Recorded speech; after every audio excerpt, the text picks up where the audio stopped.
शुरू करूं? Human right के कंसेप्ट पे मेरे को बात करनी है आपसे। आप लोग हिंदी इंग्लिश में कंफर्टेबल होंगे, ठीक है?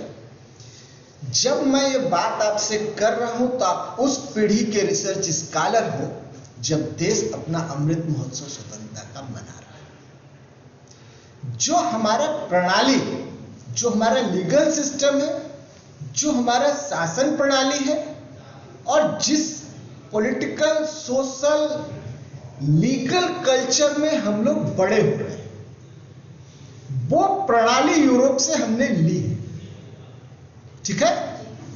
उस प्रणाली को हमने यूरोप से लिया। अब हमारा दिक्कत यह है कि हमारा साइज 5 फुट 8 इंच और यूरोप का सामान्य साइज 5 फुट 10 इंच, तो इस साइज में फिट करने में वो सही से फिट होता नहीं, ठीक है? तो आप जिस पीढ़ी के रिसर्च स्कॉलर हो उसका ये लायबिलिटी है कि वो थोड़ा सा रिसर्च अपने पे भी करे। अपने पे करने का मतलब है भारत पे भी करे। मैं 2-3 उदाहरण के बाद ह्यूमन राइट पे आता हूं। समझ आ रहा है? बात पहुंचा पा रहा हूं? थोड़ा सा बात करता हूं, ठीक है? आप सभी लोगों ने पढ़ा होगा, सुना होगा, अगर पढ़ा ना हो, कि भारत कृषि प्रधान देश था। जब तक यूरोपीय भारत नहीं आए थे तब तक हम सभ्य नहीं थे। पढ़ा, सुना? अगर भारत कृषि प्रधान देश था तो जितने भी आक्रमण भारत पे हुए, जितने भी यूरोपीय आए, यहां धान गेहूं काटने आए थे, खेती बाड़ी करने आए थे, यही किया उन्होंने? नहीं किया ना। यहां धन संपदा वैभव था, उद्योग, इंडस्ट्री, शिक्षा थी, ठीक है? लेकिन ये लिखा क्यों गया? अगर वो लिख देते कि भारत बहुत बड़ा धन संपदा का केंद्र था, मार्को पोलो ने भारत और चीन के बारे में यूरोप को बताया और उसके बाद यूरोप भारत चल दिया। भारत कहीं खोया नहीं था, अपने वैभव के चरम पे था, जैसे आज यूरोप है, अमेरिका है, ठीक है? अपने वैभव के चरम पे था। सारी दुनिया उस संपत्ति के खोज में चल दिया। ये कहा कि भारत को खोजे। भारत कैसा उदार था? जैसा आज यूरोप में, सीरिया में विस्फोट होता है, उसका लड़का समुद्र में डूब जाता है, रोता यूरोप है, अमेरिका है, वहां के ह्यूमन राइट एक्टिविस्ट खड़े होते हैं, वहां के मानवतावादी लोग खड़े होते हैं। जो भारत को खोजने आए उनका स्वागत किया, उनके धर्म के लिए स्थान दिया, उनको बसने का जगह दिया। ये समानता है, सिमिलरिटी, परम वैभव, ठीक है? चलो, अब जब धीरे धीरे भारत में जब आते गए तो स्वाभाविक है कि सत्ता संरचना बदला और वो सत्ता पे काबिज हो गए। तो जो सत्ताधारी होगा वो बताएगा कि हमने ऐसे ऐसे करके आपका सत्ता हड़पा? नहीं बताएगा। फिर बताएगा कि मैं श्रेष्ठ था, कुछ मामलों में वो श्रेष्ठ थे, ठीक है? उनके पास टेक्नोलॉजी था, ज्ञान था, वहां रेनेसां हुआ था, ठीक है? उनको इंडस्ट्रियल क्रांति हुई थी, औद्योगिक क्रांति हुई थी, उनको अपना माल बेचना था, तो वो आपसे उस डार्क एज से यूरोप के बाहर निकले थे और आप अपने चरम पे थे। तो स्वाभाविक है कि जो डार्क एज से आएगा चरम पे होगा वो शांत होगा, और जो डार्क एज से आएगा उसे सारी चीजें जीतनी होगी। मान लीजिए कि कोई गांव का बच्चा आ जाए और उसे आप जेड स्क्वायर में छोड़ दें और नवीन मार्केट में छोड़ दें, और उसके पास ये विकल्प हो कि ये सब पागल है, जो चाहे हम ले ले, तो ले लेगा। समझा पा रहा हूं? ठीक है? दूसरा एक और बात, जैसा कि आप सब लोगों ने लीगल कंसेप्ट पढ़ा होगा कि सेपरेशन ऑफ पावर संविधान में है, बहुत जगह लाने कंसेप्ट है। मॉन्टेस्क्यू ने इस कंसेप्ट को दिया। आप सारे लोग, आप जितने भी लोग हैं, ये सुन रखे होंगे कि भारत में ब्रह्मा विष्णु महेश, दुर्गा जी, सरस्वती जी और लक्ष्मी जी हैं, सतोगुण, तमोगुण और रजोगुण है, ठीक है? कफ, वात, पित्त है। इन तीनों का जब संतुलन होगा तब, अगर ब्रह्मा विष्णु महेश में संतुलन होगा तो सृष्टि चलेगी। लक्ष्मी, सरस्वती और दुर्गा जी में होगा तब सृष्टि चलेगी, बैलेंस बना रहेगा, मानवता चलेगा, समृद्धि आएगा। कफवाद पित्त में अगर संतुलन होगा तो आप स्वस्थ रहेंगे। अपनी बात पहुंचा पा रहा हूं? कोई डाउट?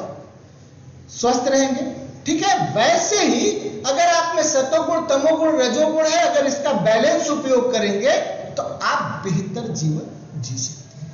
ये अपने यहां सेपरेशन हजारों साल से, हजार साल से, लेकिन हम पढ़ते और पढ़ाते क्या है कि सेपरेशन ऑफ पावर मॉन्टेस्क्यू ने लिखा। क्यों? क्योंकि हमारे यहां जो लिखने की प्रणाली थी वो अलग थी, उनके यहां जो लिखने बोलने की प्रणाली थी वो अलग थी। अपने यहां का जो चिंतन था, जब जहां से मुझे शुरू करना है मैं वहां आ रहा हूं, कि अपने यहां का जो चिंतन था वो एज ए होल था, संपूर्णता में था, ठीक है। वो किसी को अलग नहीं मानता था। उनके यहां का जो राजनीतिक चिंतन था, विधिक चिंतन था, वो मनुष्य केंद्रित था। अब मनुष्य केंद्रित और संपूर्णता के केंद्रित में अंतर क्या है कि जब आप मनुष्य केंद्रित कोई थॉट प्रणाली होगा, जब मानव केंद्रित कोई थॉट प्रणाली होगा, आपका कोई दार्शनिक विचार होगा, तो जितने भी संसाधन उपलब्ध हैं वो सिर्फ और सिर्फ मनुष्य के लिए माने जाएंगे, कि उसका उपयोग सिर्फ और सिर्फ मनुष्य कर सकता है, ठीक है। इंडस्ट्रियल क्रांति के बाद क्या हुआ कि यूरोप ने कहा कि प्रकृति पर विजय पाना है, नेचर पे हमें विजय पाना है। जो सरवाइव करेगा, जो फिटेस्ट होगा वो सरवाइव करेगा, जो जीत जाएगा वही सिकंदर, ठीक है। ये वहां का दार्शनिक प्रणाली था। हमारा दार्शनिक प्रणाली क्या था? सिया राम मैं सब जग जानू, करत प्रणाम जो जो प्राणी। एक थॉट प्रणाली है, आप उससे सहमत हो सकते हैं, नहीं हो सकते। अब तुलसीदास जी कहते हैं कि सीता और राम की तरह में जितने भी प्राणी हैं, सिया राम मैं सब जग जानू, करत प्रणाम जोर जुग प्राणी। अब आप ह्यूमन राइट पे आ जाइए, ठीक है। ह्यूमन राइट क्या क्या? पहले पॉलिटिकल राइट आए, फिर सोशल राइट आए, सोशल कल्चरल इकोनॉमिक राइट आए, फिर ग्रुप राइट्स आए, ठीक है। इन्वायरमेंट उसमें शामिल हुआ। बहुत बात तुलसीदास ने 15वीं शताब्दी में लिखी और ये उनकी नहीं उपनिषदों की है, वो कहां से आया ठीक समझा पा रहा। अब वो कह रहे हैं कि सीताराम की तरह जो मेरे आराध्य हैं उनके अनुसार मैं पूरे जगत को जानता हूं। जगत में क्या क्या शामिल है? जगत में क्या क्या शामिल है? सभी चराचर जिसको आप देख पा रहे हैं, नहीं भी देख पा रहे हैं, और उसको आप सीताराम की तरह देख रहे हो, ठीक है। तो क्या होगा कि आप उतना उपयोग करोगे जितना आपके लिए जरूरी। समझा पा रहा हूं? आप उतना उपयोग करोगे जितना आपके लिए जरूरी। वो उपयोग फिर पूरा चराचर जगत में आप सीताराम देखोगे, किसी को नुकसान पहुंचाओगे, किसी पर जीतना चाहोगे, किसी को, तब आप क्या करना चाहोगे? संतुलन बनाना चाहोगे, बैलेंस बनाना चाहोगे। जहां भी ह्यूमन राइट पहुंच रहा है एनवायरमेंट पे कॉन्फ्रेंस कर करके कि सस्टेनेबल डेवलपमेंट, इस सस्टेनेबल वहीं पे था कि आपको सबके साथ, प्रकृति के साथ मिलकर सरवाइव करना, मिलकर रहना, प्रकृति पे विजय नहीं प्राप्त करना। और वो जब मिलके थे तो ऐसा नहीं था कि ज्ञान विज्ञान में शून्य थे, ज्ञान विज्ञान में शून्य नहीं थे। जीरो का भी खोज किए थे, अंतरिक्ष का भी खोज किए थे, भूगोल का भी खोज किए थे, ठीक है, रसायन का भी खोज किए थे। तो ऐसा नहीं था कि प्रकृति के साथ संतुलन बना के वो खोज नहीं कर पा रहे थे। आपको नहीं पता कि दूध और दही मिला के क्यों नहीं खाना चाहिए, लेकिन हजारों पीढ़ी से यह ज्ञान लगातार ट्रांसफर हो रहा है। अब थोड़ा वो प्रक्रिया रुक गया है, सारे लोग पढ़ लिख लिए हैं तो प्रक्रिया पढ़ते लिखते थोड़ा ब्रेक हो जाता है, तो वो रुक गया है। लेकिन हजारों साल से यह ज्ञान आपको ट्रांसफर हो रहा है, हजारों साल से यह ज्ञान आपको ट्रांसफर हो रहा है कि तुलसी का पत्ता आप खाओगे तो स्वस्थ रहोगे। हजारों साल से ज्ञान ट्रांसफर हो रहा है, तो ये किसी ने खोजा होगा ना, ठीक है। तो मैं जो बात आपसे करना चाह रहा था कि उनका ज्ञान प्रणाली का जो दृष्टिकोण था वो व्यक्ति केंद्रित था और हमारा जो था वो एज ए होल था। अब आप जिस पीढ़ी के रिसर्च स्कॉलर हो, जो मैं बात कहना चाह रहा हूं, आप भी विश्वविद्यालय के ला के पहले स्कॉलर हो और मैं भी पहला सुपरवाइजर, ठीक है, और पहला मैं ही शुरू कर रहा हूं, ये भी इत्तेफाक है। खैर, तो आपके ऊपर ये जिम्मेदारी है। आज जो भारतीय मेधा दुनिया भर में अपना प्रभुत्व जमाए हुए हैं, वो उनके ज्ञान विज्ञान, उनके टेक्नोलॉजी के आधार पर। तो जब आप दूसरे के आधार पे काम करते हो, तब तक आप क्या रहते हो? आप एग्जीक्यूटिव हो सकते हो, सीईओ हो सकते हो, ठीक है, लेकिन आप उसका क्रिएटर नहीं बनते। या आप कर भी रहे हो अपने मेधा से, तो पेटेंट उनका है, कॉपीराइट उनका है, ट्रेडमार्क उनका है। ठीक समझा पा? आप जिस पीढ़ी के रिसर्च स्कॉलर हो, इस देश का जो वैल्यू सिस्टम है, जो आज के युगानुकूल है, जो इस समय कंटेम्परेरी वर्ल्ड में जो वैल्यू सिस्टम एस्टैब्लिश्ड हो सकता है, या मानवता के सामने जो आप नए विचार रख सकते हैं अपने पुराने विचारों से, रिसर्च का एक पर्पज ये भी है जिससे बैलेंस बने, आपको वो रिसर्च करना है। अब बात मैं करता हूं मानवाधिकार के कॉन्सेप्ट की, कि ह्यूमन राइट का कॉन्सेप्ट क्या है, ठीक है। तो अब यूरोप चलते हैं, बात इधर की बहुत हो गई। अब यूरोप में क्या हुआ, जितनी भी चीजें हैं, दुनिया को देखने और समझने का दो प्रणाली है। एक प्रणाली है संघर्ष का, कि संघर्ष चलता रहता है और उस संघर्ष से चीजें निकलती हैं। दूसरा प्रणाली है कि पारस्परिक निर्भरता है, इंटरडिपेंडेंस है व्यक्ति के बीच में, इसलिए संतुलन बना रहता है, ठीक है। दो प्रणाली है। अब जो अधिकारों की उत्पत्ति हुई यूरोप में, वो अधिकारों की उत्पत्ति हुई राज्य बनाम अधिकार, ठीक है। स्टेट, और स्टेट से कहा, फिर व्यक्ति आया और कहा कि मुझे अधिकार दीजिए। अब ये जो राज्य और व्यक्ति के बीच में हुआ, उससे व्यक्तिगत अधिकारों की संकल्पना हुई। मैं जो आपसे बात कर रहा था कि यहां जो सोसाइटी बनी, उस सोसाइटी ने कहा कि सभी के साथ हमें बैलेंस बनाना है। वहां राज्य और व्यक्ति के बीच में बैलेंस बनाने में क्या हुआ कि राज्य एक पार्टी हुई और इंडिविजुअल एक पार्टी, स्टेट एक पार्टी हुआ और इंडिविजुअल एक पार्टी हुआ। भाषा की तो कोई दिक्कत नहीं हो रही। एक स्टेट पार्टी हुआ और इन दोनों पार्टी में राइट के लिए व्यक्ति ने कहा कि मुझे कुछ राइट दीजिए, मुझे कुछ अधिकार दीजिए। अब इसी से इंडिविजुअल अधिकारों का विकास हुआ, व्यक्ति के अधिकारों का विकास हुआ, और इसे कहा गया सिविल राइट, ठीक है, नागरिक अधिकार। अब नागरिक अधिकार के आधार पर जब यूनान रोम में नगर बसे, तो वहां एक नागरिक होते थे, उनको कुछ अधिकार होता था, एक दास होते थे, उनको कोई अधिकार नहीं होता था। तो जो नागरिक होते थे, अगर प्लेटो को आप पढ़ेंगे, प्लेटो की फिलॉसफी को, तो आप पढ़ेंगे वो 3 तरह के समाज का गठन करते हैं। खैर, उस पर भी बात नहीं करेंगे, नहीं। फिर जैसे वो नागरिक समाज बना, उसने कुछ पॉलिटिकल राइट का डिमांड किया, ठीक है, कि हमें राजकाज में भी भाग लेना पड़े, अधिकार दीजिए। तो पॉलिटिकल राइट बना।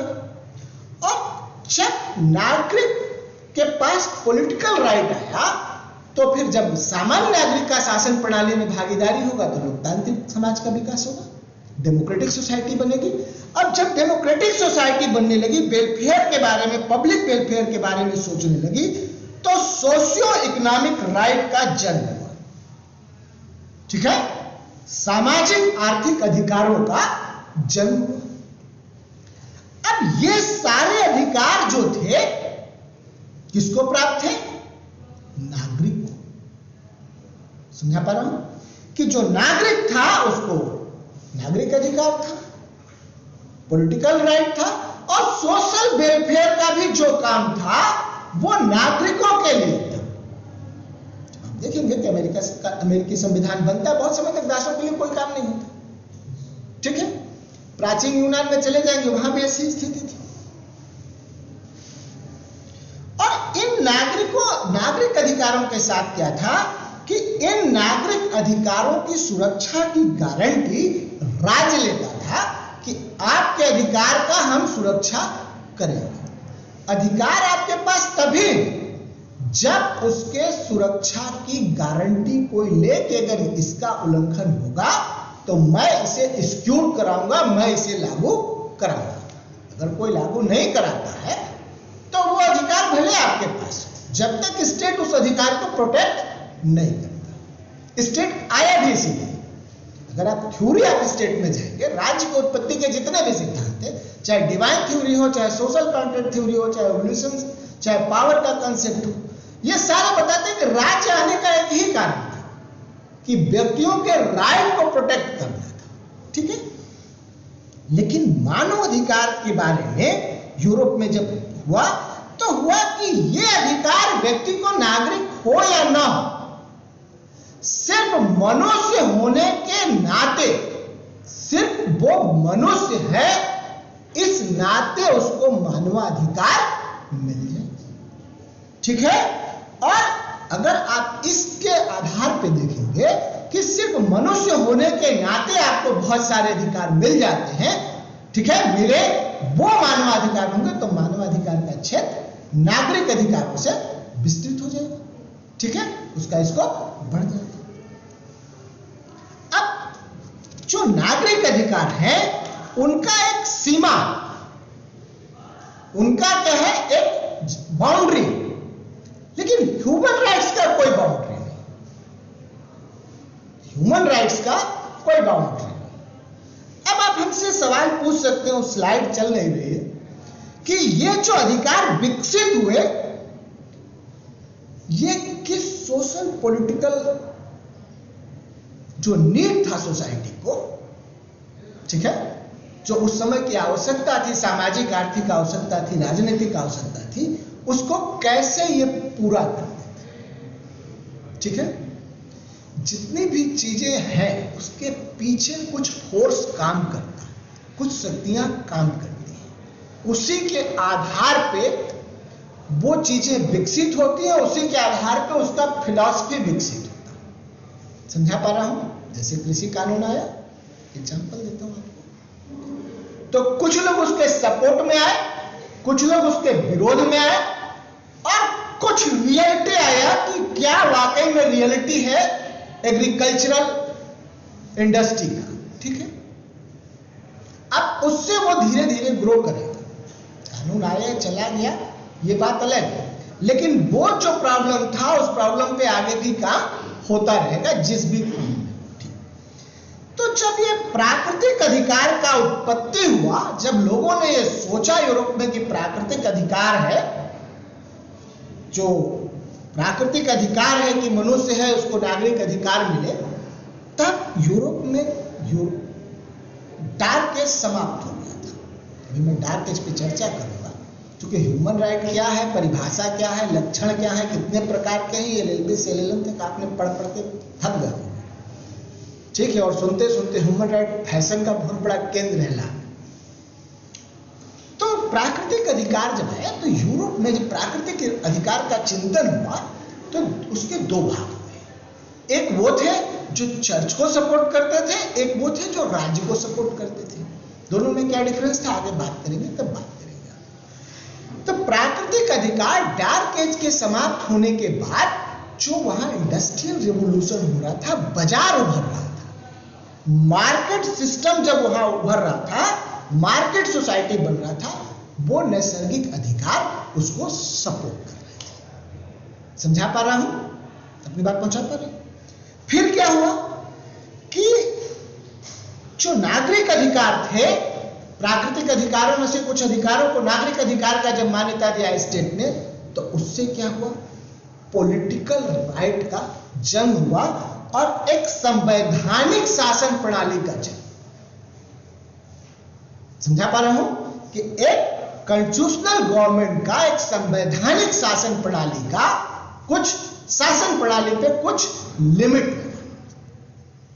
अब इन दोनों यात्रा को अगर देखें मानव समाज की, तो प्राकृतिक अधिकार उत्पन्न हुए बाजार के सपोर्ट के लिए, उससे सोशल पॉलिटिकल राइट उत्पन्न हुए, नागरिक अधिकार उत्पन्न हुए, उसने बाजार के बाद सरकार पे नियंत्रण स्थापित किया। समझा पा रहा हूं? फिर नागरिक अधिकार के बाद जब और नागरिक अधिकारों का में क्लियरिटी आई, स्टेट में पार्टिसिपेशन का रोल मिला, ठीक है, तब लोकतांत्रिक राज्य का गठन हुआ कि डेमोक्रेसी होना चाहिए, हमारा सरकार होना चाहिए, नागरिकों का सरकार होना चाहिए। और जब ये लोकतांत्रिक सरकार बनी, जब नागरिकों का पार्टिसिपेशन हुआ, जब सिविलियंस का पार्टिसिपेशन गवर्नमेंट में हुआ, किसी परिवार का नहीं, ठीक है, तो क्या हुआ, तब स्टेट वेलफेयर का रूप लिया।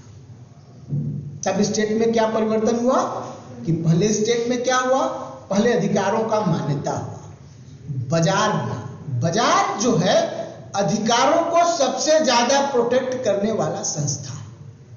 अगर आपके पास आप कहीं से भी पैसा कमा लेते हैं तो आप कहीं भी जाकर जो चाहे वो कर सकते हैं, समझा पा रहा हूं। तो उससे फिर बाजार से संवैधानिक शासन बना, कुछ लिमिट लगा, मैग्ना कार्टा आया, बिल ऑफ राइट्स आया, ठीक है।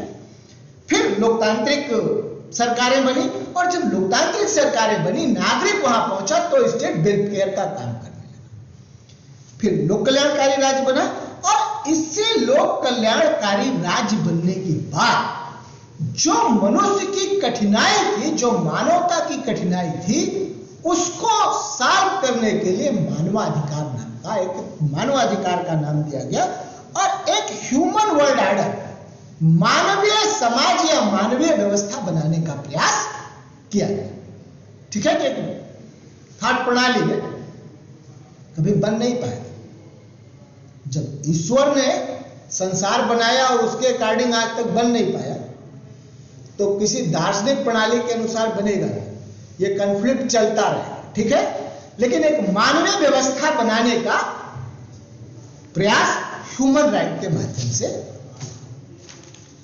अब अगर ह्यूमन राइट को परिभाषित किया जाए, समझा पा रहा हूं, बैकग्राउंड समझा पा रहा हूं, किसी को कोई दिक्कत, भाषा की तो कोई दिक्कत नहीं। अब ह्यूमन राइट को अगर परिभाषित किया जाए तो वियना के वर्ल्ड कॉन्फ्रेंस में जो परिभाषा इसकी दी गई, मैं सिर्फ दो ही ले रहा हूं क्योंकि परिभाषा आप लोग पढ़े होंगे बहुत सारा, कि उन अधिकारों को मानवाधिकार कहा जा सकता है जो मानवीय गरिमा को बनाए रखने के लिए आवश्यक, और उन अधिकारों के उपयोग करने और उनकी रक्षा करने के लिए करने का अधिकार प्रत्येक व्यक्ति को। तो अगर इस परिभाषा में से जो कोर दो चीजें हैं, पहला कि जो ह्यूमन डिग्निटी है वो बनाए रखा जाए और उसको प्रोटेक्ट किया जाए, उसका रक्षा किया जाए, ये मानवाधिकार है। अब इस परिभाषा को आप ह्यूमन डिग्निटी बनाया रखा जाए और उसको प्रोटेक्ट किया जाए, ठीक है। अब मानवाधिकार के यूरोपियन अवधारणा में जो सबसे बड़ी समस्या है वो मानव कौन होगा ये डिफाइन,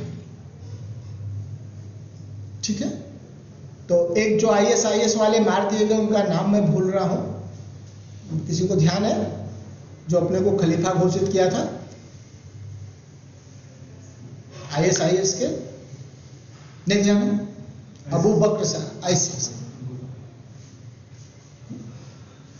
एक वो भी मानव थे, मानवीय समाज के बारे में उनका भी डिग्निटी का विचार था, समझा पा रहा हूं। और एक गांधी भी थे, एक बुद्ध भी थे, ठीक है, एक गांधी भी थे, बुद्ध भी थे, एक विवेकानंद थे, एक अरविंद थे, ठीक है, ईसा मसीह थे। मानवीय समाज के बारे में एक इनका अफसोस था ह्यूमन डिग्निटी का। ह्यूमन डिग्निटी में एक समस्या, मान लीजिए पुरुषों को छोड़ दीजिए, ठीक है, वैसे आगे जब बात करूंगा कभी फेमिनिज्म पे तब इस पे बात करूंगा। जब ह्यूमन राइट का ड्राफ्ट बन रहा था डिक्लेरेशन के लिए, तो उसके ड्राफ्ट में लिखा था राइट फॉर मैन। तो एक भारतीय प्रतिनिधि थी, उन्होंने इस पे आपत्ति उठाया और इस पे जो अरेबियन रिप्रेजेंटेटिव थे उन्होंने कहा सिर्फ आदमियों का अधिकार है, इसमें महिलाएं शामिल नहीं, ठीक है। अब आप जब ये परिभाषा लेते हो कि ह्यूमन डिग्निटी, मानव का ह्यूमन डिग्निटी, तो बहुत सारा सोसाइटी ऐसा है जिसको आप जब कल्चरल राइट में आओगे तो आपको बाहर कर देंगे, और सिर्फ ह्यूमन राइट ह्यूमन का होगा तो बाकी जिस चीज पे ह्यूमन ह्यूमन है उसके राइट का क्या होगा? ये सारा नदी समाप्त कर दीजिए, सारे पहाड़ खोद दीजिए, तो आदमी बचेगा क्या? तो इस परिभाषा का एक वीकनेस ये है कि आपने डिग्निटी शामिल की। ये बात सही है कि हर व्यक्ति को, व्यक्ति मनुष्य होने के नाते उसको कुछ डिग्निटी प्राप्त, ठीक है, होना चाहिए, उसको प्रोटेक्ट होना चाहिए, लेकिन इस परिभाषा की वीकनेस। फिर डीडी बसु साहब ने एक परिभाषा किया और उन्होंने कहा कि ये न्यूनतम अधिकार है और मनुष्य परिवार के सदस्य होने के नाते, मानव परिवार के सदस्य होने के नाते ये न्यूनतम अधिकार मिलने चाहिए, और राज्य का जो प्राधिकारी है, राज्य जो अथॉरिटी है, उसके विरुद्ध व्यक्तियों को मिलना चाहिए। मतलब मानवाधिकार जो है स्टेट के अगेंस्ट होना चाहिए कि राज्य किसी भी स्थिति में मनुष्य के मानवाधिकार का उल्लंघन न करे। पूरा जो शुरुआती ह्यूमन राइट का डेवलपमेंट था वो स्टेट के अगेंस्ट था। व्यक्ति की सुरक्षा वो राज्य से चाह रहे थे, ठीक है। अब राज्य बना इसीलिए, उसी थॉट, यूरोपियन थॉट प्रणाली में राज्य बना इसलिए, अगर आप सोशल कॉन्ट्रैक्ट थ्योरी पे जाए, डिवाइन थ्योरी छोड़ दे, डिवाइन थ्योरी में तो है कि राज्य को ईश्वर का प्रतिनिधि है, लेकिन आप सोशल कॉन्ट्रैक्ट थ्योरी पे जाएं या एवोल्यूशनरी थ्योरी पे जाएं, ठीक है, विकासवादी सिद्धांत पे जाएं, तो आप पाएंगे कि राज्य इसलिए बना कि नागरिकों के अधिकार को प्रोटेक्ट किया जाए, ठीक है। अब प्रोटेक्ट करते करते ह्यूमन राइट का विकास करना, डेवलपमेंट होने लगा राइट का, कि राज्य से व्यक्तियों के अधिकार को संरक्षित किया जाए। ह्यूमन डिग्निटी, मनुष्य परिवार के होने के नाते उसके पास कुछ डिग्निटी है, राज्य उसका अपहरण नहीं कर सकता, ठीक है। ये परिभाषा उसको केंद्र में। अब इसका डेवलपमेंट कैसे हुआ ह्यूमन राइट का, जो सबसे महत्वपूर्ण आपके रिसर्च का बिंदु है वो ये है कि इसका डेवलपमेंट कैसे हुआ, वर्ल्ड वाइड क्या था। और देखिए जितने भी अधिकार वो अधिकार आप कोई एब्सोल्यूट नहीं। जैसे एक एग्जांपल कि आप ये हमेशा से पढ़ोगे कि मेल डोमिनेटेड सोसाइटी है इंडिया, ठीक है। आप जब बीएड का या किसी परीक्षा का एंट्रेंस होता हो वहां आप चले जाओ, आपको एंट्रेंस अगर लड़की देने नहीं है तो उसका माता पिता में से कोई, उसका भाई वहां खड़ा होता, ठीक है। तब से लेके लास्ट टाइम तक जीवन तक कोई ना कोई उसके साथ होता है, उसके रिश्ते का जो मेल होता है। यूरोप में नहीं, लेकिन पूरे एशियाई समाज में, पूरे एशियाई समाज में ये आपको मिलेगा, सिर्फ भारत में नहीं। इसका मतलब उनके मेल डोमिनेटेड सोसाइटी में और अपने मेल डोमिनेटेड सोसाइटी में कुछ अंतर है, ठीक है, बाद में बात करेंगे, ठीक है। अब जो ऐतिहासिक विकास इसका हुआ, पहला मैं इंटरनेशनल अप्रोच लेता हूं, ठीक है, फिर इंडियन अप्रोच पे बात करेंगे, ठीक है। जो इंटरनेशनल अप्रोच है, अंतरराष्ट्रीय विकास क्रम है, वो हाबीराबू की संहिता से शुरू होता है। वो 2130 से 2008 ईस्वी पूर्व का है, और इस संहिता में, इस कोड में कुछ विवाह से संबंधित अधिकार, कुछ न्याय प्रशासन से संबंधित अधिकार और कुछ परिवार का अधिकार, कुछ फैमिली राइट के बारे में जिक्र है, ठीक। इसके बाद आप अगर यूनानी सभ्यता में आएंगे तो यूनानी और रोमन सभ्यता जो है, इस दोनों सभ्यताओं में नागरिकों को अधिकार प्राप्त होता है प्राकृतिक अधिकार के तौर पे, कि प्राकृतिक नेचर ने कुछ अधिकार मनुष्य को प्रदान किया है मनुष्य होने के नाते, और राज्य उसका अपहरण नहीं कर सकता। वहां जो भी दार्शनिक थे उन्होंने प्राकृतिक अधिकार का व्याख्या किया, प्राकृतिक अधिकार है नागरिकों लेकिन दासों को नहीं। लेकिन दास जो मनुष्य है उनको नहीं।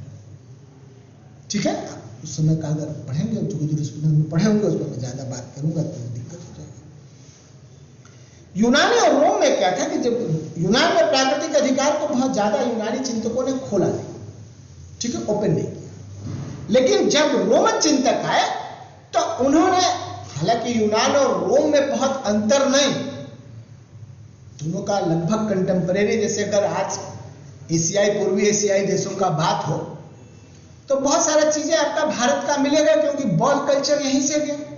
तो वहां उन्होंने प्राकृतिक अधिकारों का जो विश्लेषण किया वो युक्ति संगत आधार पे किया, रीजनेबल आधार पे, रीजनेबल क्लासिफिकेशन किया, सार्वभौमिकता किया, यूनिवर्सलिज्म के बारे में बात की, और तीसरा कहा कि ये शाश्वत है, परपीचुअल है, लगातार रहते, लेकिन ये नागरिकों को प्राप्त है, दासों को नहीं। नागरिक कौन होगा इसको डिसाइड अरस्तु और प्लेटो करते, इसको डिसाइड अरस्तु और प्लेटो करते हैं। चूंकि विषय बहुत लंबा हो जाएगा इसलिए मैं उस पर बात नहीं कर रहा हूं। अब इस विकास क्रम में एक बहुत बड़ा डार्क एज है लोगों का, ठीक है, और उस डार्क एज में हुआ क्या, जितना मानवीय विकास की जितनी भी संस्थाएं आप देखते हैं, जितना भी थॉट प्रणाली देखते हैं, उस डार्क एज से निकला है। फिर एक दौर ऐसा आया कि पूरा यूरोप का लगभग 700-800 साल का इतिहास डार्क एज में चला गया। उस डार्क एज में एक चीज हो रहा था कि चर्च ये कह रहा था कि मैं संप्रभु, संपत्ति और राजा पाप के परिणाम, और ईश्वर ये दोनों चर्च को दे दीजिए, चर्च के अधीन। राजा ये कह रहा था कि नहीं, मैं संप्रभु और चर्च मेरे अंतर्गत। यह लड़ाई वहां 100 साल तक चली, 100 साल से ज्यादा चली, ठीक है। दो तलवारों का कंसेप्ट है, और राज्य के बहुत सारे विचारक आए, बहुत सारे दार्शनिक राज्य की तरफ से पक्ष रखे, बहुत सारे दार्शनिक चर्च की तरफ से पक्ष रखे, और ये लड़ाई न सिर्फ युद्ध, डायरेक्ट युद्ध भी हुआ, बल्कि थॉट प्रोसेस में भी ये युद्ध हुआ। अंत में क्या हुआ, राजा जीत गया। जीता कैसे, चर्च से गलती हुई। चर्च ने कहा कि राज्य भी पाप का परिणाम है और संपत्ति भी पाप का परिणाम है। समझा पा रहा हूं? तो अब आप अकेले और दो को अगर अपना शत्रु बना लेंगे तो क्या होगा, दोनों मिल जाए। तो राजा और संपत्तिशाली वर्ग दोनों मिल गए और चर्च को हरा दिया। चर्च को हरा दिया। जब दो मिलके लड़े तो जब लाभों का बंटवारा होगा तो होगा ना। तो संपत्तिशाली वर्ग ने राजा से दावा किया कि आप हमारे अधिकारों का क्या, तब हाउस ऑफ लॉर्ड्स बन गया। तब हाउस ऑफ लॉर्ड्स बन गया। समझा पा रहा हूं, अपनी बात पहुंचा पा रहा हूं? तब हाउस ऑफ लॉर्ड्स बन गया, एक राजा हो गया और दूसरे जो संपत्तिशाली लोग थे उनका। अब इससे क्या हुआ कि संपत्तिशाली वर्ग जो था वो राजा के अधिकारों पे अंकुश लगाने लगा। तो राजा तो एक बार एक आदमी को मिला के जीत चुका था ना, जीत चुका था, और उसका परिणाम क्या हुआ था, उसका परिणाम चर्च हार गया था। चर्च के हारने के बाद आदमी क्या था, उस डार्क एज से निकल के इंडस्ट्रियल रिवोल्यूशन हो गया था, औद्योगिक क्रांति हो गई थी। उस औद्योगिक क्रांति का परिणाम क्या था कि बहुत सारे मध्यम वर्ग हो गए थे, बहुत सारे जो संपत्तिशाली बड़े बड़े सामंतों के काम कर रहे थे औद्योगिक श्रमिक हो गए थे, वो इंडिपेंडेंटली सोच सकते थे, ठीक है। तो राजा ने उनको मिलाया, कहा सिर्फ अमीरों का प्रतिनिधित्व क्यों होगा, कुछ इनका भी होगा। तो हाउस ऑफ कॉमन्स बन गया। समझा पा रहा हूं? हाउस ऑफ कॉमन्स बन गया। तब क्या हुआ, तब हाउस ऑफ लॉर्ड्स और हाउस ऑफ चर्च में लड़ाई शुरू हुई, लगभग 1911 तक चली। बहुत साल हो गया मुझे वो पढ़े, वो चलता रहा। और उसी में बहुत सारे अधिकारों का, Magna Carta, bill of rights, राजा के खिलाफ, संपत्तिशाली लोगों के खिलाफ बहुत सारे अधिकारों को मान्यता मिली। चल ठीक समझा पा रहा हूं? अब जब ये हुआ तो उसी के दौरान फ्रांस में भी 1789 में क्रांति हुई और ह्यूमन राइट के रिकॉग्नाइजेशन में, राइट्स के रिकॉग्नाइजेशन में, ह्यूमन राइट का राइट्स के रिकॉग्नाइजेशन में वो क्रांति बहुत महत्वपूर्ण। और उसमें जो सबसे पहले थोड़ी चीजें छूट जाएगी, मानवाधिकार शब्दावली का जो प्रयोग हुआ वो 20वीं शताब्दी में शुरू हुआ। 19वीं शताब्दी तक सिर्फ अधिकारों की बात होती थी। ठीक है, टॉमस पेन एक विचारक थे, मैं जानबूझ के इनके किताब का नाम नहीं बता रहा हूं आपको, कि आप रिसर्च करेंगे तो करिए। ठीक है, इन्होंने प्राकृतिक अधिकार को मनुष्यों के लिए आवश्यक अधिकार के रूप में मान्यता दी। फिर ह्यूगो ग्रेशियस थे, इन्होंने लॉ ऑफ नेचर को मनुष्य के विवेकशील प्रकृति, रेशनल नेचर के पे जोड़ा और इसी के आधार पे इंटरनेशनल लॉ का दुनिया में डेवलपमेंट हुआ। फिर जब अंतरराष्ट्रीय विधि बना, अब डेवलपमेंट होने लगा, तो अंतरराष्ट्रीय विधि ऐसा नहीं कि व्यक्तियों के लिए थी, वो राज्यों के लिए थी, वो अलग विषय। इसी दौरान इन सब डेवलपमेंट में एक 3 विचारक यूरोप में विकसित हुए, एक हाब्स, एक लॉक, एक रूसो। तीनों का बैकग्राउंड बिल्कुल अलग था, तीनों अलग अलग पृष्ठभूमि में पले बढ़े, विकसित हुए और तीनों ने मानवीय समाज को अलग अलग दृष्टिकोण से देखा। हाब्स जब चीजों को देख समझ रहा था समाज को, तब इंग्लैंड बहुत युद्धरत समाज था। इंग्लैंड और यूरोप जो था युद्धरत समाज था, कभी उसे यहां भागना पड़ता था, कभी वहां भागना पड़ता था, इसके अधिकार से उसके अधिकार से वो त्रस्त था। तो उसने कहा कि जो मानवीय समाज है वो बहुत, जो मनुष्य है बहुत लालची है, हिंसक है, बहुत स्वार्थी है और इससे समाज में बहुत अराजकता है और इस अराजकता से निपटने के लिए, इस अराजकता से मुक्ति के लिए एक सोशल कॉन्ट्रैक्ट करते हैं, अपना सारा अधिकार राज्य को सौंप देते हैं ताकि राज्य शांति व्यवस्था और सुरक्षा बनाए रखे और एक लेवियाथन का गठन करते हैं। ठीक है, स्टेट का गठन करते हैं। क्यों करते हैं? सुरक्षा के लिए, आपकी जीवन की सुरक्षा के लिए। जब सुरक्षा होगा तभी राइट्स उत्पन्न। फिर दूसरा विचारक था रूसो। रूसो निहायत लफंगा था, रूसो निहायत लफंगा था, दुर्भाग्यशाली था। उसके बचपन में उसके माता पिता की मृत्यु हो गई थी। उस अपने चाचा के साथ रहता था, चाचा ने उसका पालन पोषण बहुत ही गलत तरीके से किया और बचपन से ही अश्लील साहित्य के संपर्क में था। ठीक है, ये पूरा अगर रूसो को समझना है तो उसका बैकग्राउंड समझिए। फिर उस एक बार क्या हुआ, पेरिस में एक लड़की के पीछे जा रहा था, लड़की पलटी, उसको मारी, उसके बाद वो बार खरीदा, पढ़ा। पेरिस एकेडमी में निबंध प्रतियोगिता हो रहा है, वहां गया, उसने सोशल कॉन्ट्रैक्ट पे निबंध लिखा। अब आप ऐसा ना करिएगा कि आप पीछे जाइए और सोचिए पिट जाए और हम भी रूसो हो जाएंगे, तो होंगे नहीं। ठीक है, उसने सोशल कॉन्ट्रैक्ट पे निबंध लिखा और उसने लिखा कि मनुष्य शुरू में बहुत विवेकशील प्राणी था, मानवीय समाज में कोई संघर्ष नहीं था, संघर्ष उत्पन्न तब हुआ जब संपत्ति का जन्म हुआ। आप सभी लोगों ने कोटेशन पढ़ा होगा कि वो व्यक्ति समाज का संस्थापक होगा जिसने भूमि के टुकड़े को घेरा होगा और घेर के कहा होगा ये मेरा। जो भी किसी ने कहा मेरा है, क्या क्या उसने क्लेम किया, दावा किया कि ये मेरा राइट, ऑनरशिप का राइट। तो रूसो ने कहा कि जो ही ये बात हुआ क्यों संघर्ष समाज में बना।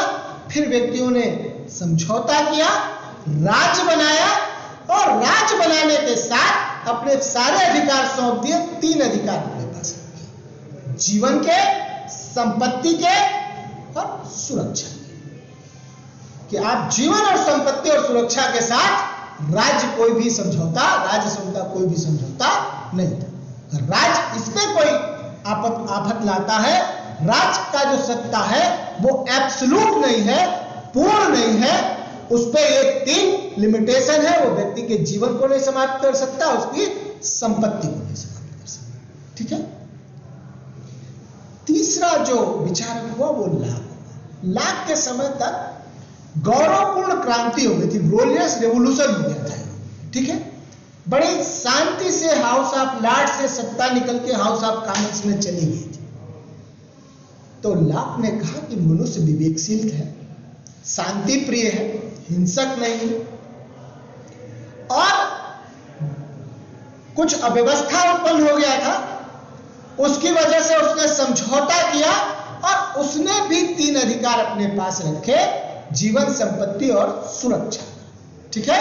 और ये पतित पावन अधिकार, इस अधिकार को राज्य नहीं ले सकता। अगर इस अधिकार को राज्य लेता है तो व्यक्तियों को यह अधिकार है कि वो राज्य को भंग करे। यहां पे राज्य को भंग करने का मतलब था लॉक का कि वो उस सरकार को भंग करे। ठीक समझा पा रहा हूं?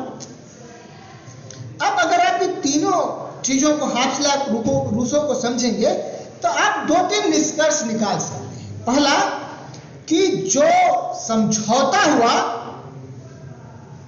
राजनीतिक सत्ता के साथ वो मनुष्य के सहमति से हुआ, कंसेंट से हुआ। उस कंसेंट से राज्य और स्टेट के बीच में जो कंसेंट था, उस कंसेंट को अगर वो राज्य उन शर्तों को कोई भी समझौता होगा, अगर कोई पार्टी उस कंडीशन को ब्रीच करेगी तो आपको बाहर निकल सकते ना उस कॉन्ट्रैक्ट से।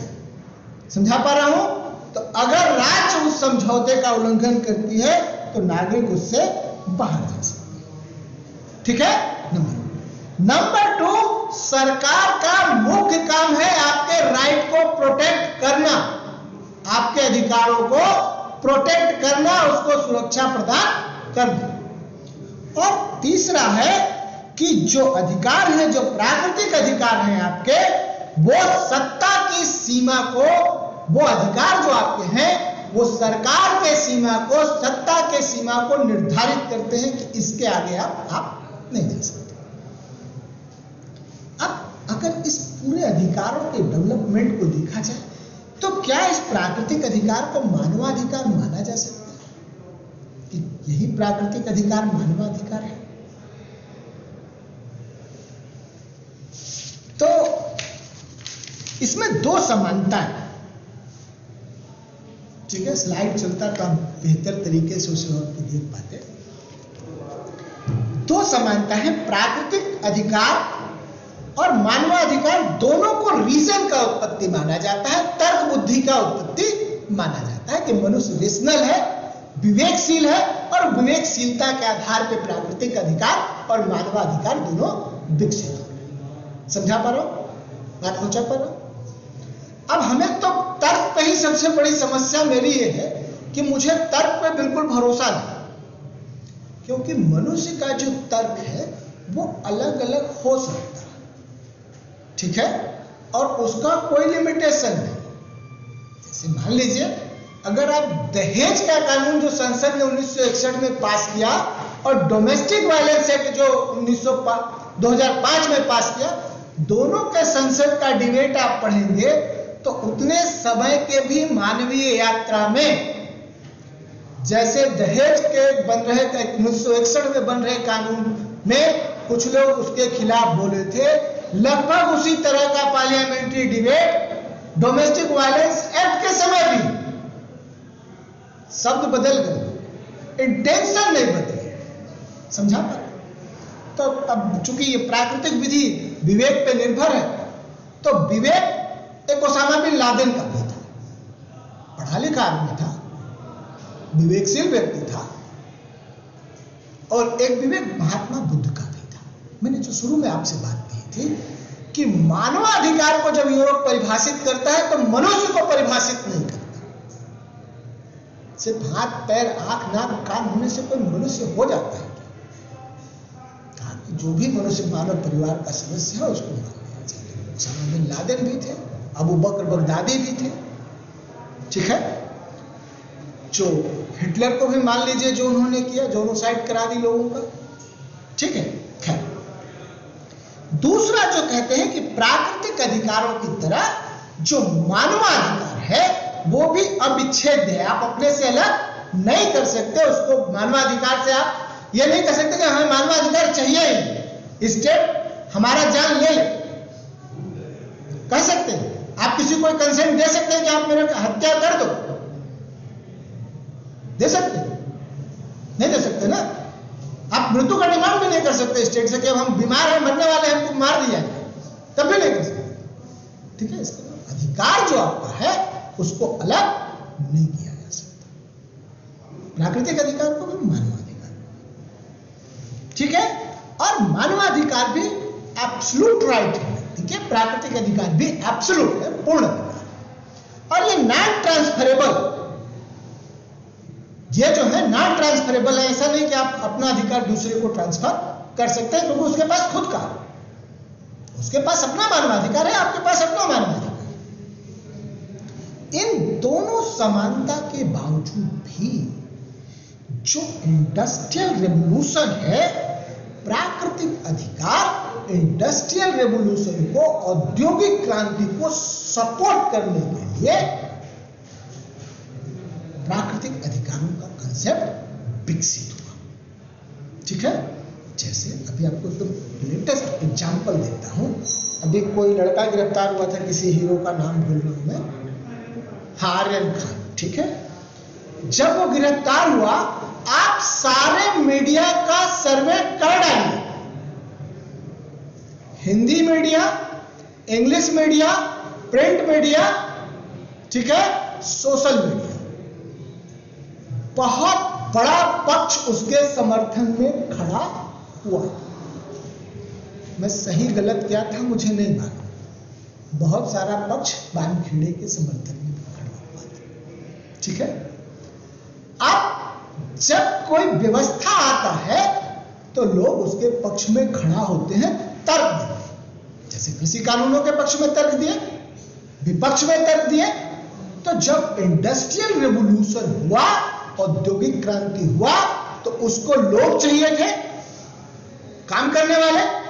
काम करने वाले कैसे आते? जो कृषि में इन्वॉल्व थे, जो सामंतों के यहां थे, जो दास थे, उनकी मुक्ति होती, ठीक है। तो ये प्राकृतिक अधिकार का एक बहुत बड़ा कारण इसके विकास का इंडस्ट्रियल रिवॉल्यूशन था। इससे क्या हुआ कि स्टेटस टू कॉन्टेंट आपने पढ़ा होगा कि संविदा की स्वतंत्रता मिली कि आप जहां जहां जैसे कर ले। फिर संविधान के स्वतंत्रता में भी समस्या आई, फिर लिमिटेशन लगा कि कंसेंट में लिमिटेशन आए। कंसेंट आप पढ़ते तो जो फ्री एंड फेयर कंसेंट और लिमिटेशन ही तो है, समझा पा रहा हूं।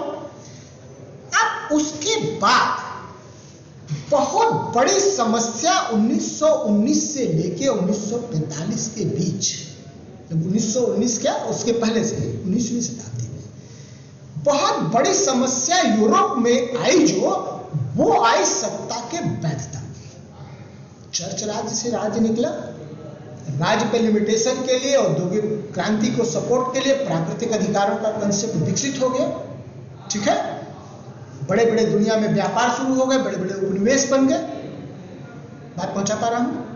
अब उसके बाद क्या हुआ कि यूरोप में जब आप भी सामान बना के बेचोगे और हम भी बेचेंगे और कोई लिमिटेशन नहीं रहेगा, तो प्रतिस्पर्धा शुरू हो जाएगा। वो प्रतिस्पर्धा युद्ध में तब्दील हो गया। प्रथम विश्व युद्ध हुआ और दूसरा विश्व युद्ध हुआ। दूसरे विश्व युद्ध में जितने बड़े पैमाने पे धन जन की हानि हुई, उससे मानवता का विश्वास राज्य से उठ गया। राज्य और शासकों से मानवता का विश्वास उठ गया। तो राज्य और शासक तो बहुत बुद्धिमान प्राणी है ना, उन्हें विश्वास बहाली करना था ना अपना। तो उन्होंने अपने संयुक्त राष्ट्र संघ बनाया। ये अधिकार लड़ाई उड़ाई नहीं करेंगे, ये समझौता कराएंगे, ये हमारे पंचायत आज तक करा नहीं, आज तक वो करा नहीं पाए। उतने ही असफल है जितना कि लीग ऑफ नेशन असफल। तो राष्ट्र संघ आज तक उतना ही असफल है। युद्ध के बारे में लगातार 45 के बाद छोटे मोटे बड़े पैमाने पे युद्ध होते रहे दुनिया में, कभी शांति बना नहीं पाए, ठीक है। लेकिन उन्हें बनाया, दिखाया कि भाई अब ये मॉडल है, अब बिल्कुल लड़ाई नहीं होगा, यहाँ हम लोग करेंगे, सब लोग मिलकर रहेंगे, ठीक है। इससे सत्ता को यूरोप में वैधता नहीं मिली। फिर ह्यूमन राइट का कंसेप्ट लिया, राइट पहले से था, ह्यूमन राइट का कंसेप्ट लिया कि ये 10 दिसंबर को घोषित किया उन्होंने 48 में कि ये मानवाधिकार है, दुनिया के सभी मनुष्य को ये अधिकार प्राप्त होगा, ठीक है। ये मानवाधिकार सभी को प्राप्त होगा ये। तो इस तरह से अंतरराष्ट्रीय फलक पे, अंतरराष्ट्रीय राजनीति में मानवाधिकार का विकास हुआ। अब मैं इसे दिखा नहीं पा रहा हूं आपको, जब स्लाइड में होगा तो आप इसे बेहतर समझ पाओगे कि कैसे कैसे चला, और मनुष्य से सिविल राइट आए, सिविल से पॉलिटिकल आए, सोशल राइट आए, और फिर जब ये सारा युद्ध हो गया, लोग समझ नहीं पाए, तो उसी natural social economic political right को एक नाम दिया गया कि अब ये ह्यूमन राइट, ठीक है। ये यूरोपियन डेवलपमेंट का प्रणाली था। अब मैं बात करूंगा आपसे भारतीय प्रणाली पे, ठीक है। तो 11:30 तक शायद आपका क्लास है, हालांकि थोड़ा देर हो गया था। अब अगर आप भारत आ जाए तो संस्कृत तो मुझे आती नहीं, तो मैं वो संस्कृत वाले श्लोक नहीं पढ़ता हूं, हिंदी में। पहला श्लोक जो है वो मनुष्य के बारे में है कि मनुष्य है, मनुष्य होने का लक्षण क्या है, कब आप मनुष्य माने जाएंगे, ठीक है। तो है कि जिसके पास न तो विद्या है, न तप है, न दान है, न शील है, न गुण है, न धर्म, ये लोग पृथ्वी पे भार और मनुष्य के रूप में मृग मतलब हिरण की तरह धरती पे घूमते हैं। क्या नहीं है? विद्या नहीं, तप नहीं, दान नहीं, शील नहीं, गुण नहीं, धर्म नहीं। मनुष्य होने के लिए इसमें से कोई एक चीज आपके पास होना चाहिए। अब पहले पे आ जाते हैं कि विद्या, सबने सुना होगा, जिन्होंने हिंदी मीडियम में कभी पढ़ा होगा, विद्या ददाति विनयम, सुना है कि विद्या आप में विनय लाती है। विनय का मतलब विनम्रता लाती है। विनम्रता अगर आप में आ जाएगा तो आप किसी के अधिकारों का उल्लंघन करेंगे। अपनी बात पहुंचा पा रहा हूं, ठीक है। अब मान लीजिए कि विद्या नहीं है, तो आप तप है आपके पास। तप क्या होता है? आप सभी लोगों ने सुना होगा, देखा होगा कि ऋषि मुनि हैं, जंगल में गए, खाना पीना छोड़ दिया, ईश्वर किनने लग गए, तप करने लगे। तप का मतलब है कि बहुत सारे चीजों को आप त्याग कर देते हैं, छोड़ देते हैं। वो भावना आपके अंदर है, वो इमोशन आपके अंदर है। आप किसी के राइट का उल्लंघन कर सकते हैं अगर आप में त्याग का भावना हो, कर सकते हैं, स्वाभाविक है, कुछ लिमिटेशन है। आप तीसरे पे आ जाते हैं कि दान है, आप में देने की प्रवृत्ति है, तब आप किसी के अधिकार का उल्लंघन कर पाएंगे? कर पाएंगे? सील है, करेक्टर है आपके पास। एक करेक्टर शब्द अपने आप में, सील शब्द अपने आप में एक यूनिवर्स है, एक ब्रह्मांड की तरह है, बहुत सारा। उसमें आपका ख्याति है, गुडविल है, क्रेडिट है, इतनी चीजें हैं। आप किसी के राइट का उल्लंघन करेंगे तो आपको मिलेगा ये चीज। समझा पा रहा हूं? फिर गुण है और धर्म है, दोनों को एक साथ लेता हूं। धर्म के 10 लक्षण बताए गए, ठीक है, लगभग यही धार्मिक धर्म। अब धर्म क्या है? आप में से कोई मैरिड है? आप मैरिड हो? जब आप कोई भी पूजा पाठ करते हो, आप मैरिज का छोड़ देते हो, कोई भी पूजा पाठ करते हैं आप, तो एक नवग्रह शांति का मंत्र होता है। सुना? नवग्रह शांति में जितने भी संसार में लोग हैं, पृथ्वी, अंतरिक्ष, समुद्र, जल, सबको शांत कराया जाता है पूजा के शुरुआत में कि सब शांत हो जाओ, तब हम ये काम करेंगे, ये यज्ञ करेंगे।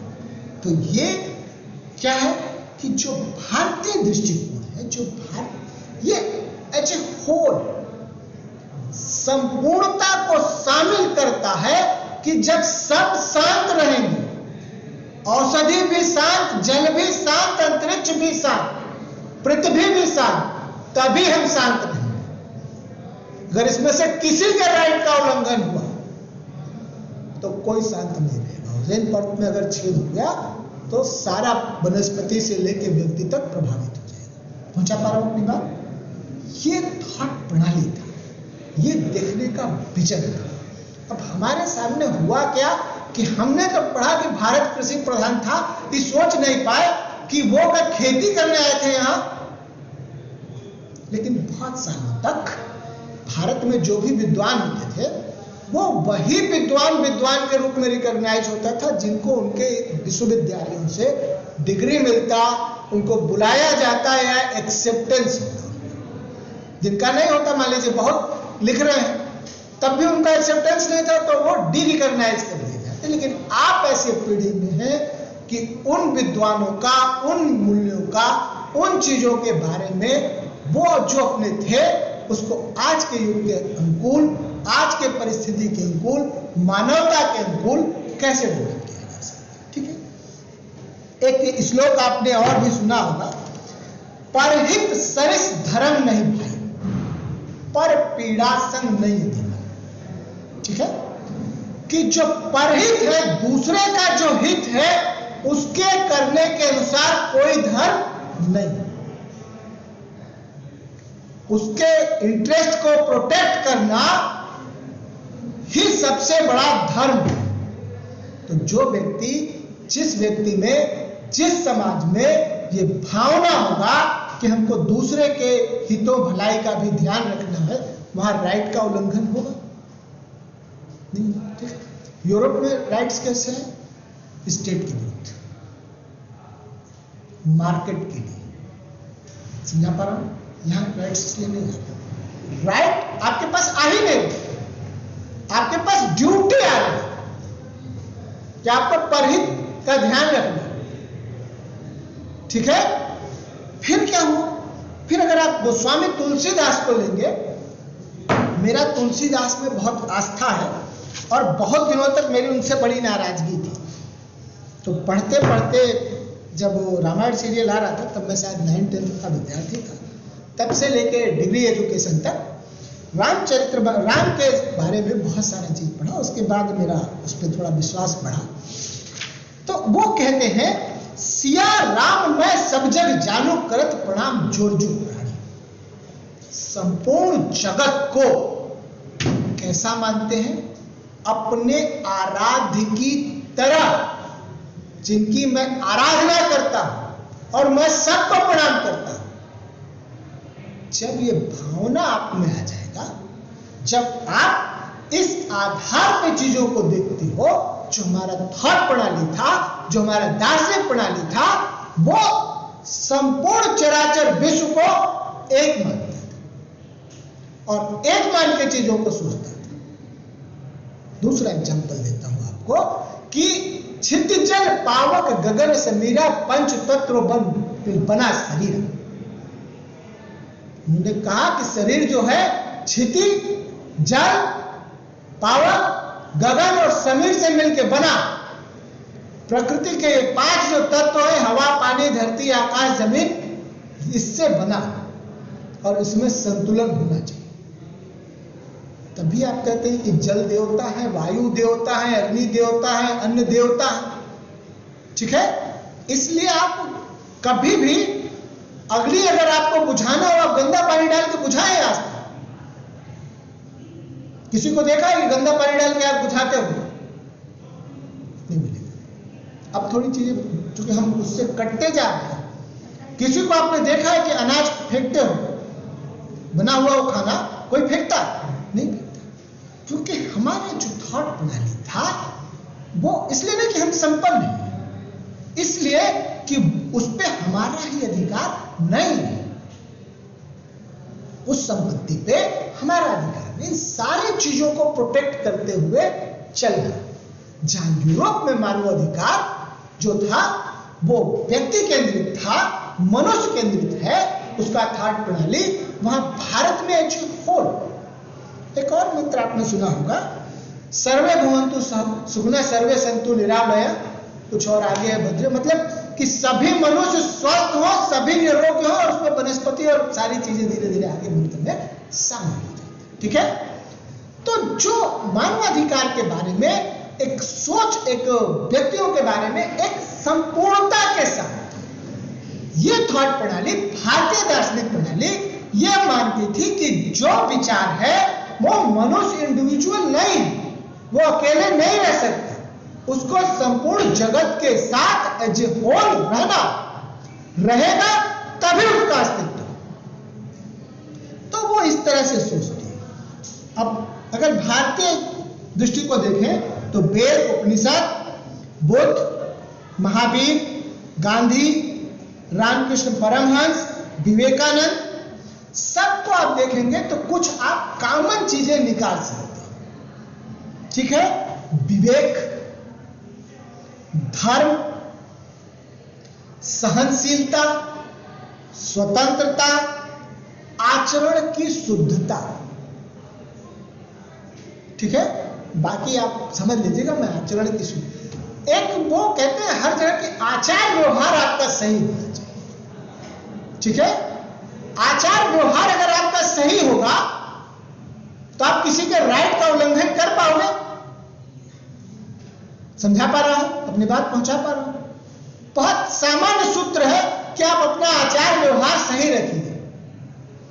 हर व्यक्ति अगर अपना आचार और व्यवहार सही रखेगा, ठीक है, तो स्वाभाविक है क्लेश नहीं होगा, राइट का उल्लंघन नहीं होगा।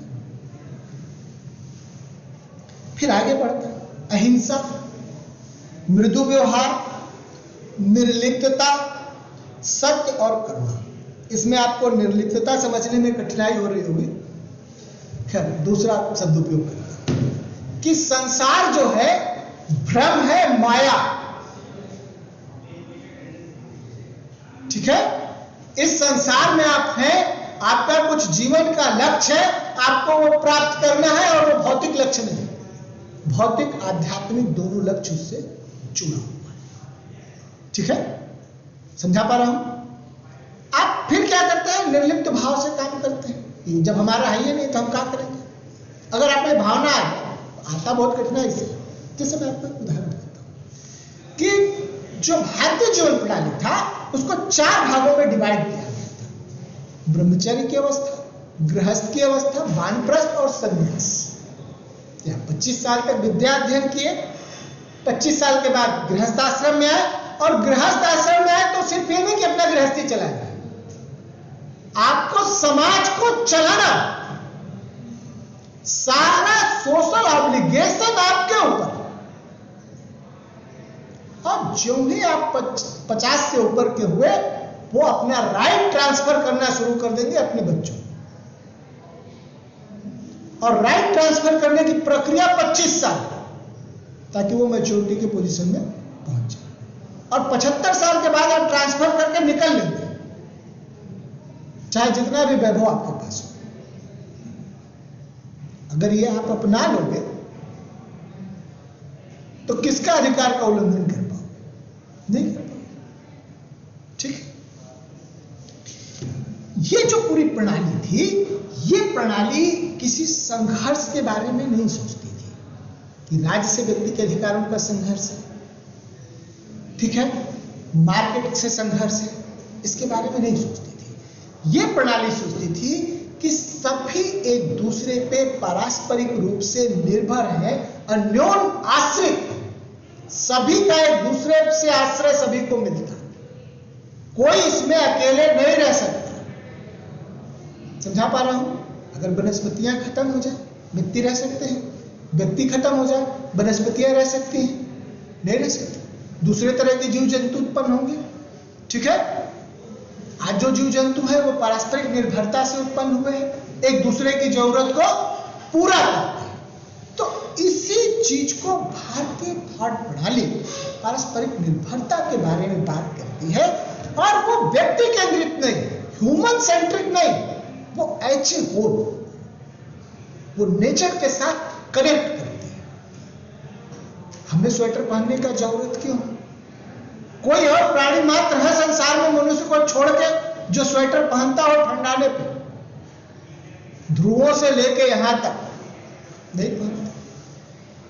क्यों नहीं पहनता? क्योंकि वो प्रकृति पर विजय प्राप्त करने का प्रयास नहीं कर रहा, वो प्रकृति के अनुकूल अपने को ढालने का प्रयास कर रहा है। कब उसे 6 महीने के लिए शीत निद्रा में जाना, कब उसे जगना है, वो विकास के क्रम में वहां पहुंचा। लेकिन मनुष्य जो ही पेड़ से नीचे उतरा, उसने अपना बुद्धि विवेक लगाया कि अब हमें ऐसे ऐसे करना है, तो जो प्रकृति के साथ उसका अनुकूलन था वो धीरे धीरे कम हो गया। जहां ज्यादा अनुकूलन है, ट्राइब्स इलाके में जाइए, वहां ज्यादा अनुकूलन है, वहां कम दिक्कत है। जैसे कानपुर में है तो आपको एसी का जरूरत है, लेकिन अगर बहुत आप इंटीरियर में चले जाइए, खुले में हो सकता है आपको गर्मी में एसी का जरूरत ना पड़े, लेकिन जिसे एसी का आदत लग जाए तो उसे बहुत गर्मी लगती है। ठीक है, अपनी बात पहुंचा पा रहा हूं? किसी को कोई डाउट, कोई कंफ्यूजन, भाषा की कोई दिक्कत? अब ये बहुत सारे श्लोक थे, उस पर बात नहीं करता। मैं जो एक बात करना चाह रहा था इंडियन अप्रोच पे, वो ये करना चाह रहा था कि जो भारतीय, क्या ये पूरा आपने एक नाम सुना होगा आर्यावर्त, भारत द्वीपे जम्बू खंडे, ये आर्यावर्त का जो कंसेप्ट है ना, अपना भौगोलिक कंसेप्ट है। भारत तक उसके हिसाब से भारत बहुत छोटा है। वो अगर आप मिडिल हिस्ट्री और उसके आगे के इतिहास पढ़ेंगे तो आप पाएंगे कि आर्यावर्त का कंसेप्ट भौगोलिक रूप से बहुत बड़ा था। ठीक है, और ये जो पूरा समाज था, ये कर्तव्योन्मुखी समाज था। यहां राइट भी ड्यूटी के फॉर्म में था, यहां राइट भी ड्यूटी के फॉर्म में था। समाज कर्तव्योन्मुखी था, अपने कर्तव्य से अधिकार को प्राप्त करता था। माता का कर्तव्य था, पिता का कर्तव्य था, बेटे का कर्तव्य था, भाई का कर्तव्य था, वो ड्यूटी के अकॉर्डिंग राइट डिसाइड करता था। और उस पर लिमिटेशन किसका था? आचार व्यवहार का लिमिटेशन था। ठीक है, समझा पा रहा हूं? अब धीरे धीरे चूंकि भारत में बहुत सारे आक्रमण हुए, वो सारी प्रणाली समाप्त हो गई, और हम अपने इतिहास में पढ़ा कि मंदिरों में आक्रमण हुए, क्योंकि मंदिर में बहुत धन वैभव संपदा था। ठीक है,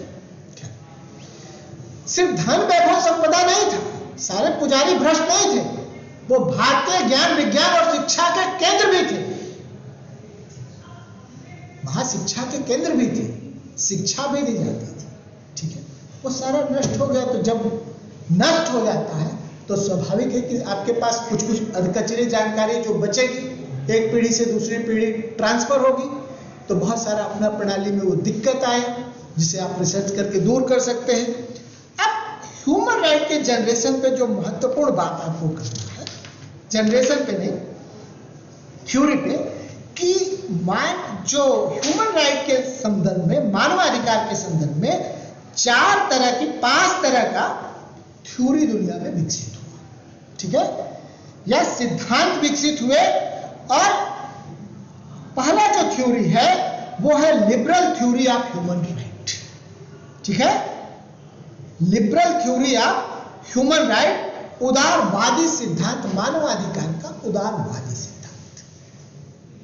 ठीक है, यह उदारवादी सिद्धांत, उदारवाद बहुत लंबा चैप्टर है पॉलिटिकल थॉट में, सोशल थॉट में। ठीक है, उदारवादी जो सिद्धांत है वो लॉ का जो प्राकृतिक अधिकार का सिद्धांत है, जब तक क्लासिकल उदारवाद में, क्लासिकल लिबरलिज्म में नहीं जाता है, तब तक लॉ के सिद्धांत के इर्द गिर्द घूमता है कि राज्य के विरुद्ध व्यक्ति के अधिकार पतित पावन है और राज्य उसका उल्लंघन नहीं कर सकता। ठीक है, फिर जो दूसरा मानवाधिकार के बारे में सिद्धांत विकसित हुआ, लिबरलाइज थ्योरी, स्वेच्छावादी सिद्धांत। स्वेच्छावादी सिद्धांत रॉबर्ट नाजिक इसके प्रवर्तक हैं, रॉबर्ट नाजिक। ठीक है, अब रॉबर्ट नाजिक साहब का स्वेच्छावादी से आप समझ लें कि जो मेरा मानना है वही करें। ठीक है, तो वो कहते हैं कि जैसे सारे प्राइवेट एजेंसी है वैसे स्टेट भी एक प्राइवेट एजेंसी है और उसको व्यक्तियों के जो अधिकार है उसमें हस्तक्षेप करने का अधिकार नहीं। कोई व्यक्ति कितना भी संपत्ति कमा सकता है, कोई व्यक्ति कितने भी स्वच्छंद तरीके से रह सकता है, बस वो किसी का अधिकार का उल्लंघन न करना, सीधे तो। ठीक है, तो एक स्वच्छंदवादी उनका दृष्टिकोण था और आपने सुना होगा कि एक व्यक्तिवादी विचारधारा है ये। हालांकि पूरा लिबरलिज्म इंडिविजुअलिज्म को सपोर्ट करता है, लेकिन इंडिविजुअलिज्म का भी जो स्टीम वो नाजिक साहब कहते हैं कि राज्य को भी वो एक प्राइवेट एजेंसी मान लेते हैं कि उसका काम बस सुरक्षा प्रदान करना, बाकी उसका कोई काम नहीं है, क्योंकि वो सारे काम जो राज्य करता है उसे प्राइवेट एजेंसी कर सकती है। ठीक, फिर तीसरा जो विचारधारा विकसित हुआ वो मार्क्सिज्म का थ्योरी विकसित हुआ।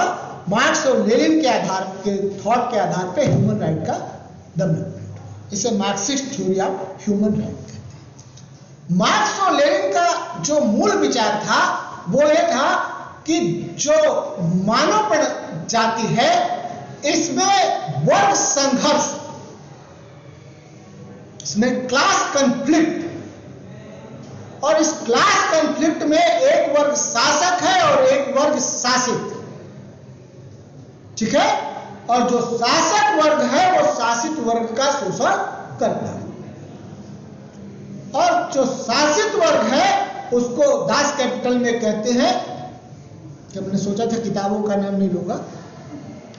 ठीक है, कि सारे दुनिया के मजदूर जो हो इकट्ठे हो जाओ और सर्वहारा का तानाशाही स्थापित कर लो, तब ह्यूमन राइट, तब मानवाधिकार मिल सकता है। ठीक है, इसके बाद एक कम्युनिटी थ्योरी है, समुदायवादी सिद्धांत, एलेक्जेंडर मैकिंटायर इसके प्रवर्तक हैं और ये कहते हैं कि आपके पास जितने भी अधिकार हैं ये समुदाय की वजह से है।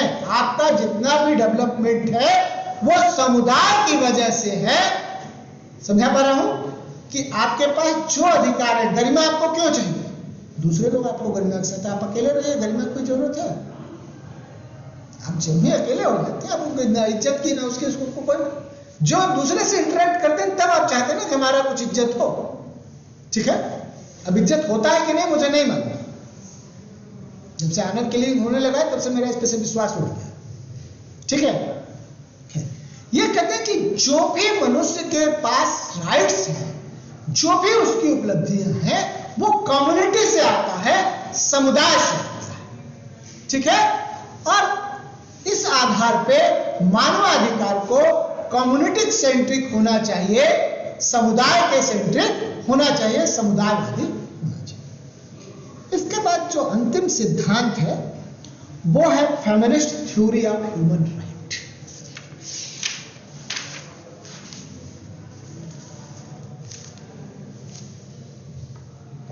Feminist theory of human right, feminism एक विचार है, एक दर्शन है, यूरोप में विकसित हुआ कि जो भी सामाजिक मूल्य है, वैल्यू सिस्टम है, वो पुरुष सेंट्रिक है, मेल डोमिनेटेड है। ठीक है, और इसमें कोई बुराई भी नहीं, मेल डोमिनेटेड है। ठीक है, और मेल डोमिनेटेड होने की वजह से महिलाओं के मानवाधिकार का उल्लंघन होता है। ठीक है, तो पूरा अगर ह्यूमन राइट के डिस्कोर्स को या जितने भी थॉट प्रोसेस हो, अगर उनको महिलाओं के दृष्टिकोण से देखा समझा जाए तो वो जो थ्योरी है, जो ह्यूमन राइट को महिलाओं के दृष्टिकोण से देखा और समझा जाएगा, वो feminist theory of human right है। ठीक है, तो चार तरह का भी मानवाधिकार को समझने के संबंध में चार तरह का दार्शनिक दृष्टिकोण उपलब्ध है। ठीक है, अब एक सवाल उठता है, मुझे कंक्लूड करने के लिए कहा गया है कि ये जो ह्यूमन राइट है कि जो ह्यूमन राइट है ये लीगल राइट है या नहीं। तो आप सारे लोग लीगल राइट ड्यूटी जानते होंगे, मैं सिर्फ इतना बात करता हूं कि लीगल राइट होने के लिए ये आवश्यक है कि स्टेट उसे किसी लेजिस्लेशन में रिकॉग्नाइज करे, प्रोटेक्ट करे। अगर वो प्रोटेक्ट नहीं करता तो भी आपके पास राइट, ठीक है, लेकिन वो लीगल राइट नहीं है। और वो जो राइट है उस राइट को बहुत सारे कन्वेंशन के माध्यम से, बहुत सारे संधि के माध्यम से, बहुत सारे अंतरराष्ट्रीय मैकेनिज्म के माध्यम से राज्य के ऊपर बाध्यकारी किया जा सकता है, कई बार होता भी। कुछ इस नेचर के राज्य है वर्ल्ड वाइड जिन पे आप कोई चीज बाध्य नहीं कर सकते, उसमें उत्तर कोरिया है, चाइना है, ईरान है, ठीक है। तो ये संघर्ष चलता रहेगा और ह्यूमन राइट में कल्चरल कॉन्फ्लिक्ट बहुत है। थैंक यू, नमस्ते। समझा पाया? कोई दिक्कत?